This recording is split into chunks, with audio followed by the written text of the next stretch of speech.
मुंबई नाका सोपान हॉस्पिटल येथे hotel Durga cafe यांचं उद्घाटन मोठ्या थाटामाटात उत्साहात करण्यात आले। हॉटेल व्यवसायामध्ये 3 वर्ष ग्राहक सेवेत कार्यरत असणारे अतुलजी जगोटा आणि त्रिना रॉय यांनी मुंबई नाका सोपान हॉस्पिटल या ठिकाणी नवीन कॅफे सुरू केला।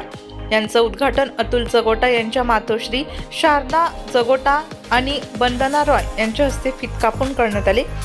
कॉलेज रोड परिसर विविध कॅफे आणि हॉटेलसाठी प्रसिद्ध आहे। कॅफे दुर्गा यांची खासियत म्हणजे कोल्ड कॉफी आणि हॉट कॉफी तसेच बर्थडे पार्टीसाठी डेकोरेटेड प्रशस्त हॉल आणि सिटिंग उपलब्ध। त्रिना रॉय आणि अतुल जगोटा या दाम्पत्य यांनी कॅफे सुरू केला आहे।